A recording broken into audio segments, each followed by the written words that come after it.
start us off in an opening statement on Tulsa?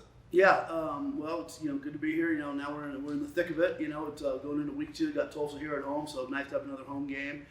Good to get the first win under our belt. And obviously, you watch a lot of film, a lot of things to clean up, a lot of good things too. So, you kind of, again, this is going to be probably our largest amount of growth is between week 1 and week 2, and that's all over the country. And then from there, it gets a little bit smaller. So we got to do a really good job of coaching them up this week.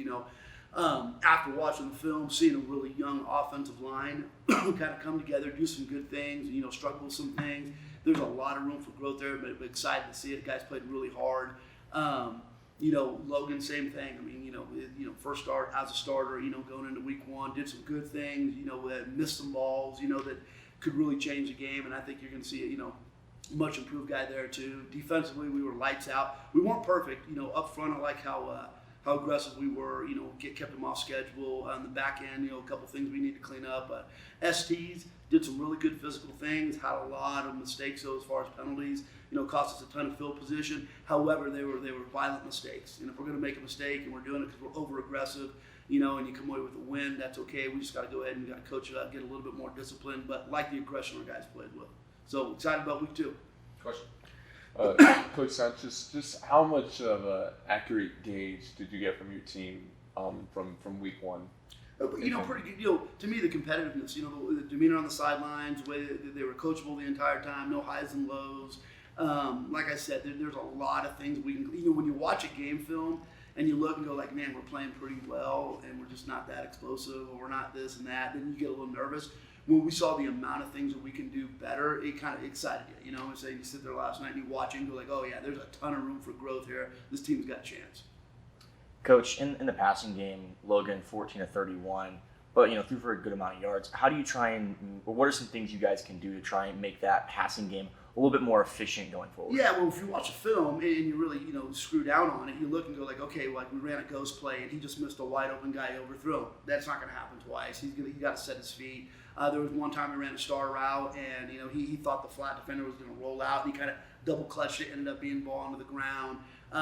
One time, he's pushing to his left, and if he sets his feet, he's going to hit a Brown as a crosser, and wide open guy missed him. I mean, those are just 3 examples of wide open guys where it's just a fundamental deal. He kind of rushed things a little bit. If he just slows it down, he'll hit those. And right there, those 3 plays alone, you're talking about 100 yards, in receiving yards. So those are the little things. It's just, don't force the issue, make the little throws, the swing pass to Kadarius, when we were down on the goal line, just kind of miss errant throw, and we had PJ on an over route that, should have been the throw. So again, I think him sitting down and watching the game film and just going like, okay, I got to relax. I got to go through my progression, slow these things down a little bit. If we do those, all of a sudden the percentage is different, points on the board are different, the explosive plays are different, amount of yards we have are different.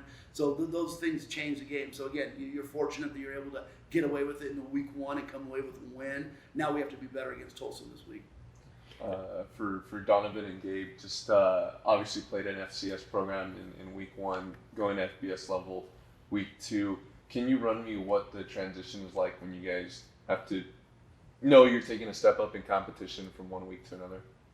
It's really no step up. We just, you don't look down on any opponent. You just go out there, work, and really just don't look down on anybody. Don't think anybody's going to let you go out there and do whatever you want. And, we just got to stay true to ourselves, do what we're taught, do what we're coached.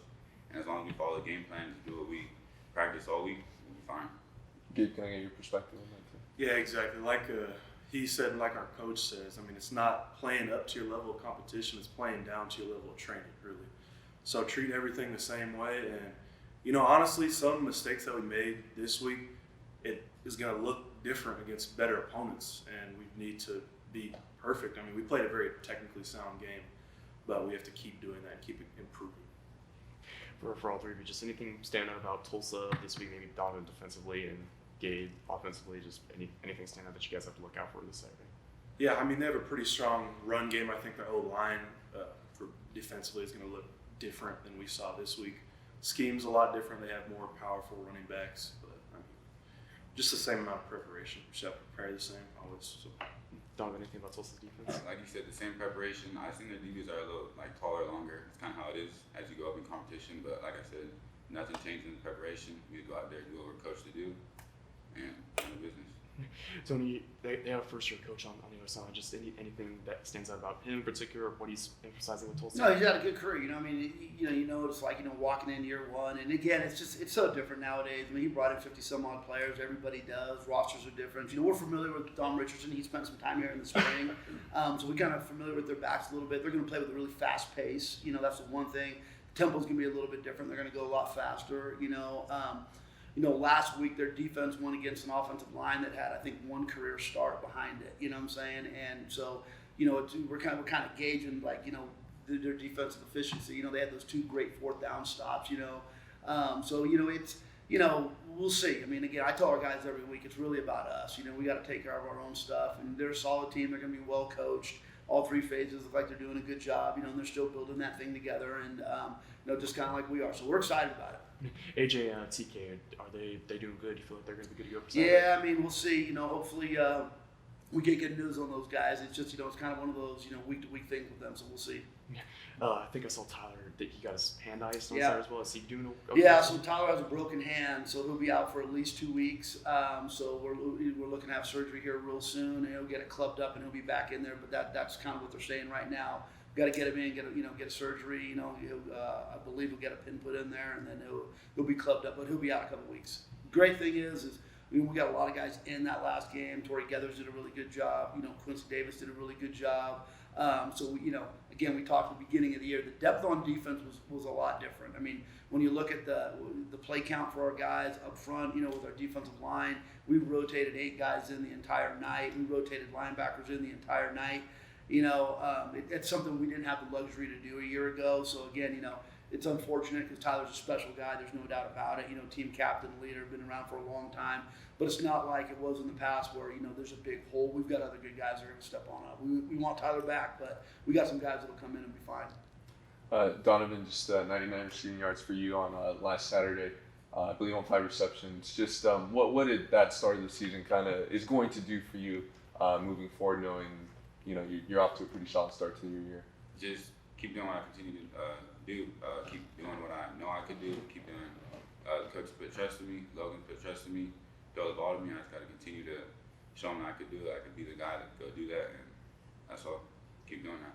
Can I ask what you thought of Logan's performance and maybe how you guys can improve on that moving forward this season? It's just a start. First game, week 1. It's just a start. Like really, I'm excited. I'm happy. And like Coach said, we got 2 guys, 2 key players, receivers that are we're out, and so our offense is going to continue to get better, continue to keep driving, and it's going to be fun. Donovan, of course, Sam talked about your career game last Saturday, and last season maybe didn't go the way you wanted to. Some tonsillitis, some medical issues that kind of limited how many games you could play. And now this year you're a starter, and you got off to a pretty good start obviously last year. Tell me about last season, just ups and downs for you, and then coming into this season, just how were you able to bounce back, I guess?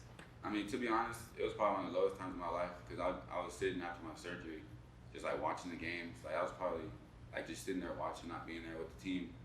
And honestly, just this whole off season, I just manifested growth and what I know I'm capable of, and what I'm going to continue to do, and just continue being who I know I am. And like I said, last season was a low point, but trials and tribulations, and I just went through it, and now I'm heading up.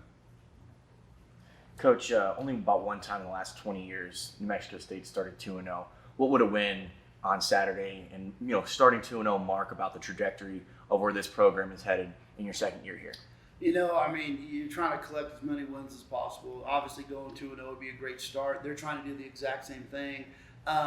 It's funny. You don't think about history. When you're living it, it is what it is. It's cool to talk about after the game if you end up 2-0 and stuff like that. But for us, we just look at our team goals. Number one, you want to get to 6. That's the first notch, right? You want to get yourself bowl eligible. So what does 2-0 do? It gets you closer to that. Same thing it does for them. But we know that at the end of the day, it's really just about us focusing on what we need to get. I mean, the improvements we talked about, improvements in the passing game, being more efficient running the football, right? We've got to have a better yard per carry average, eliminating some of those penalties on special teams, defensively just shoring things up a little bit, maybe create a couple more turnovers.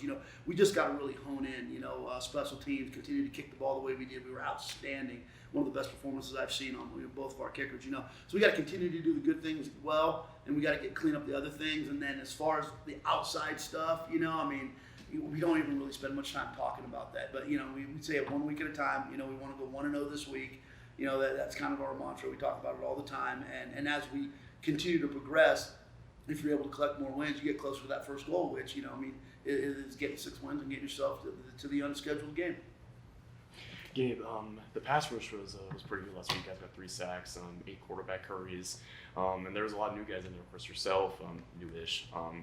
Brad got in there. Jamal had 2 sacks. Tell me about how all of you guys, being newcomers and getting in there, all kind of playing off each other. Despite that was you guys' first game all playing together. Yeah, I love the result. For new guys coming in and the short amount of time we've had together to kind of get things going, I think our chemistry so far has been great, and I love the result we got. And I think we played very well. We got some things to work on, obviously, but it was great to see flashes of that stuff. But the important thing is, can we do it next week and do it the week after that? So I like what I saw, but we're going to have to do it again and again and again. Coach Sanchez, just what adjustments are you looking to make in terms of the run game when you got 2 really good backs in the backfield and knowing what they're capable of maybe haven't got the chance to show it at this early point of the season? Yeah, no doubt. And again, we a lot of guys, first career starts, guys played more snaps than they have before. To me, it's like we have to do a better job of being, creating more vertical push. We had too many guys turning in the hole. We got to do a better job with our tight ends being more physical. In some of our RPO games, we need to read that stuff a little bit better. So, again, it wasn't, we weren't as efficient as we want to be in the run game, no doubt about it. Had a couple of sporadic deals, but we just got to clean some things up.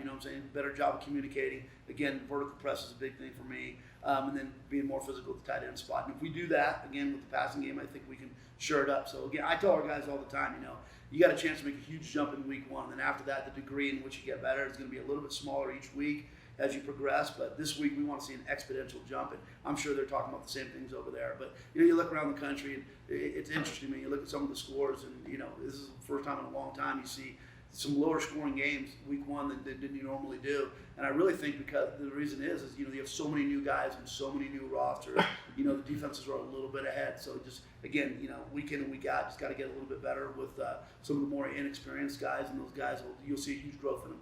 Does your preparation change anyway in terms of, preparing for an FCS team to Absolutely FBS? not. No. It's football. You see FCS team. We had a team in our conference that lost to an FCS team last week. And it happens. We've all been there. So, if you're changing your preparation based on who you're playing, then you're not doing your job as a coach. It's about you. It's about your fundamentals, your techniques, about your communication. It's about the way you run the football, the way you tackle, the way you block, the way you pass and catch.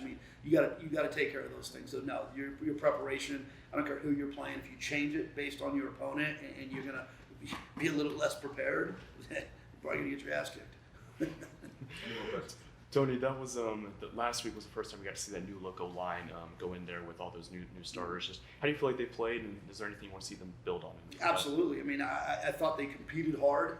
I thought there was some great effort there, but there's a ton of room for improvement. I thought that pass protection needs to shore up a little bit. Didn't like how many times Logan got hit and had to scramble out.